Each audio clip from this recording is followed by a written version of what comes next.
Jadi istighfar itu jangan dikira biasa. Amalan istighfar itu dahsyat. Selesai tahajud, dia istighfar. Makanya ngatur waktu selepas Ramadan. Kalau nggak bisa bangun lebih awal, mendekat ke arah fajar. Fajar 4:30, bangunlah bisa jam 3. Siap-siap dulu, kan? Mandi macam-macam, sholat. Mungkin dapatnya 2 rakaat, witir 1 rakaat. Tiba-tiba sudah 4/4, isi istighfar. Astagfirullah. Astagfirullah ya Allah, ampuni saya ya Allah. Ampuni saya ya Allah. Astagfirullah ya Allah. Astagfirullah. Astagfirullahumma rahmatak ya Allah. Mohon rahmatmu ya Rabb. Itu orang seperti itu. Allahu Akbar. Bahkan disandingkan nanti, itu amalannya disandingkan dengan orang jujur, orang infak dan sebagainya. Buka Quran surah ketiga ayat 17. Ya. As-sabirina was-sadiqina wal-qanitina wal-munfikina wal-mustaghfirina bil ashar. Itu mustaghfirina bil ashar, orang-orang yang rajin istighfar di waktu sahar, waktu menjelang fajar. Itu disandingkan dengan orang sabar. Disandingkan dengan orang jujur, sadiqina. Wal-qanitina disandingkan dengan orang khusyuk yang sering tawakal kepada Allah. Disandingkan dengan orang infak. Jadi istighfar itu jangan dikira biasa. Amalan istighfar itu dahsyat, Pak. Dahsyat. Itu bisa senilai dengan infak, senilai dengan sabar, senilai dengan khusyuk kepada Allah. Makanya banyak para ulama kalau punya waktu singkat, dia ingin memohon dengan banyak, dia hanya akan istighfar. Seperti waktu singkat antara 2 khutbah Jumat itu. Makanya khatib mengatakan fastaghfiru, ayo istighfar aja, istighfar.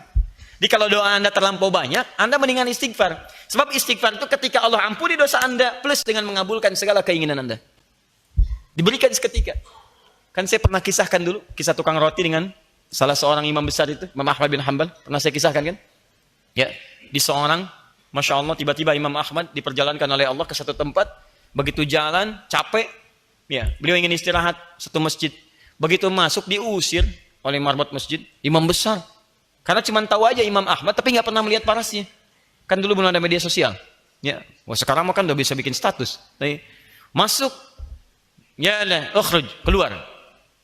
Lana astari, Imam Ahmad tahu hukum fikih, saya istirahat sejenak. La, barah. Kasar, barah. Barah itu udah kasar. Ukhruj itu keluar, barah kasar. Masya Allah, keluar istirahat di luar di selasaran.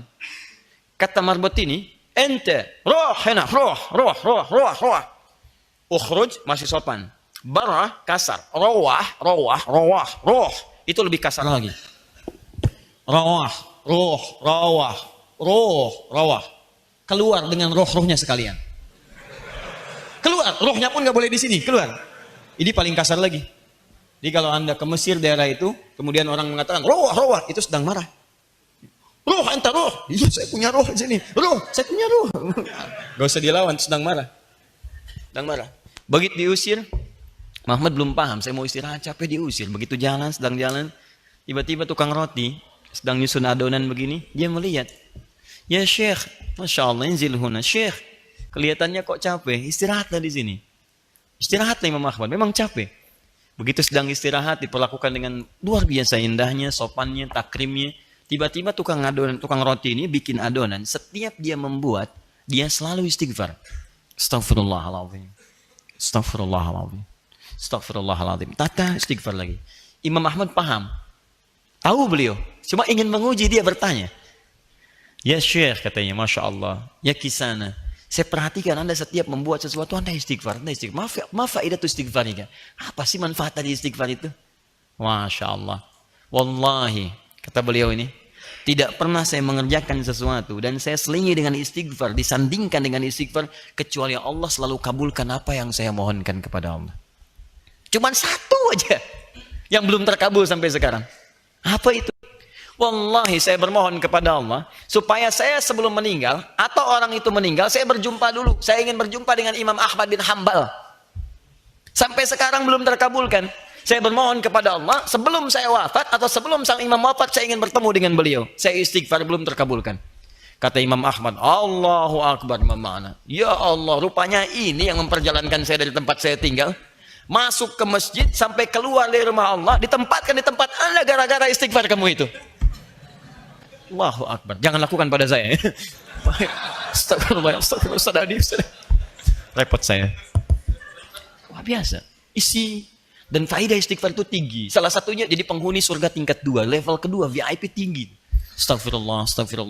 Dan kita akan terjaga. Karena orang istighfar itu, dia mengembalikan kondisi dirinya dari yang kotor jadi baik. Dia tobat dari dosa. Jadi begitu dia bertobat, Allah bimbing dia. Astagfirullah, astagfirullah. Karena istighfar itu kalau diucapkan dengan benar, itu energinya akan terhampar ke seluruh anggota tubuh kita dan menjaga kita dari maksiat. Demi Allah saya katakan, nah itu akan refleks. Segala apapun. Ya, apapun akan refleks. Bahkan Anda keluar masjid aja, kaki kanan yang keluar Anda bisa istighfar. Astagfirullah, salah. Harusnya kiri. Masuk kanan. Begitu masuk kiri, astagfirullah, salah. Ya, pakai sendal mirip, ternyata punya orang, astagfirullah, salah. Jalan tuh. Nggak ada astagfirullah salah, pakai aja astagfirullah. Astagfirullah, nggak ada begitu. Betul. Semua gitu ya, gambar yang macam-macam segalanya. Itu enak. Kalau udah terbiasa tuh enak. Astagfirullah, astagfirullah. Ke busway, di angkot, astagfirullah, astagfirullah, astagfirullah. Ya. Assalamualaikum warahmatullahi wabarakatuh. Bapak nama siapa? Astagfirullah. Oh, pokoknya enak lah.